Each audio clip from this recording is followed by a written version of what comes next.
Coucou, alors bienvenue sur ma chaîne YouTube. Ici on va principalement parler d'animaux et de communication animale. Alors si tout ça t'intéresse, je t'invite à rester, liker, partager et pourquoi pas commenter. La première chose dont je voulais vous parler, ce sont les canaux de réception.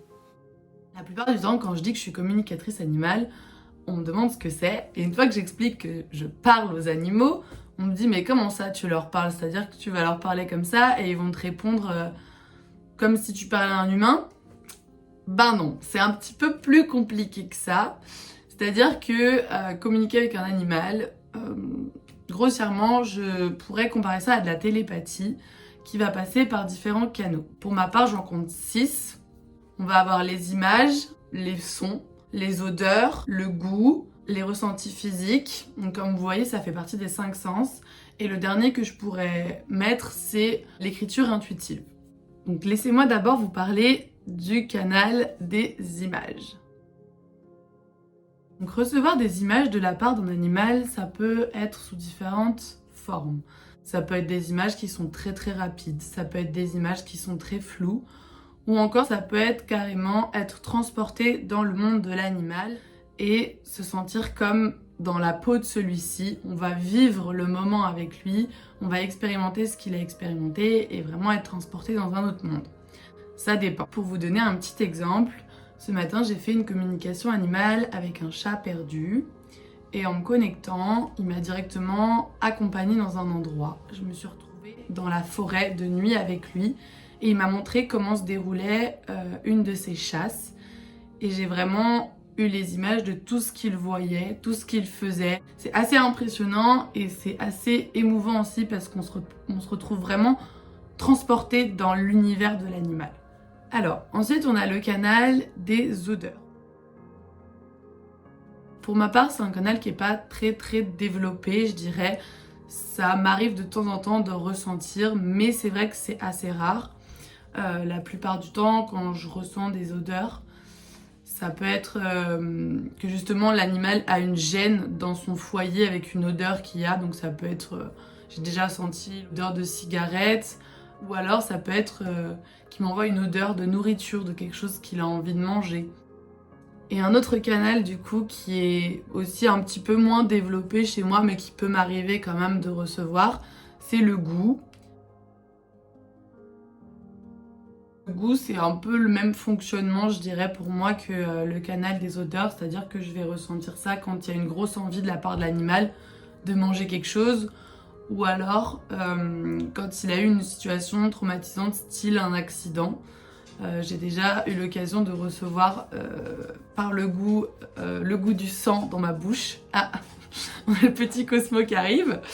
Donc le goût du sang dans ma bouche, c'est assez impressionnant et pas forcément hyper agréable. Mais si c'est ce que l'animal veut nous transmettre, il faut l'accepter. Et puis après, des fois, on a des choses plus sympas comme le goût d'un repas ou ce genre de choses. Ensuite, un canal que j'aime beaucoup, c'est le canal des ressentis physiques. Alors, ce canal-là, il est assez important et je pense que c'est un canal qu'il faut vraiment apprendre à développer et à comprendre parce que en ressentant ce que l'animal ressent sur son corps, donc ça peut être ses douleurs ou ses gènes, on va pouvoir arriver à justement comprendre plus pourquoi il a ce comportement-là et l'aider au mieux pour l'orienter vers un vétérinaire ou un ostéopathe ou ce genre de choses qui pourraient l'aider à tout simplement enlever cette douleur. Pour moi, les ressentis physiques sont vraiment indispensables en communication animale et il faut vraiment arriver à les bosser pour pouvoir déceler ce qui va pas, tout simplement. Alors ensuite, un autre canal, c'est le canal des sons. Alors celui-là, il est assez développé chez moi aussi. Je peux entendre des choses de manière bien différente. Je peux entendre des mots ou des phrases. Lorsque je les entends, ça va être avec ma propre voix à moi et non pas celle de l'animal comme on pourrait le penser. Et ensuite, il peut m'envoyer tout simplement des sons qu'il a entendus. Parfois, alors pour vous donner un exemple, on peut m'envoyer le son de travaux qui dérangent l'animal pendant qu'il est en train de dormir ou tout simplement dans son foyer. Souvent je reçois aussi des sons de nature, ça peut être le bruit des oiseaux, le bruit de l'eau. Enfin, la plupart du temps ce sont des choses comme ça.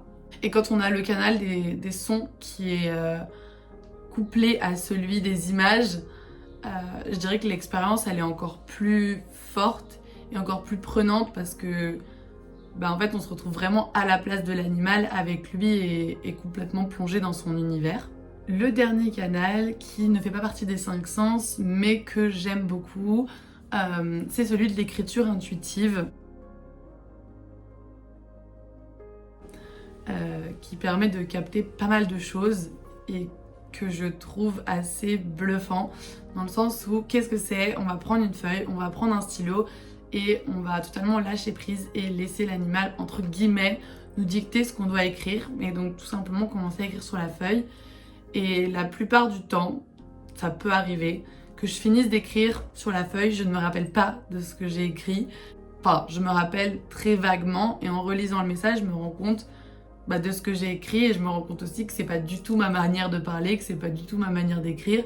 Et c'est là, je trouve, qu'on s'en rend le plus compte que on est connecté à l'animal et que c'est bien lui qui parle et pas notre tête comme beaucoup de personnes peuvent le penser, notamment quand on commence la communication animale parce que quand on commence normal, on a des doutes, on n'est pas forcément en confiance. Et je trouve que cet exercice-là permet vraiment de se rendre compte que c'est pas moi qui me fais des films.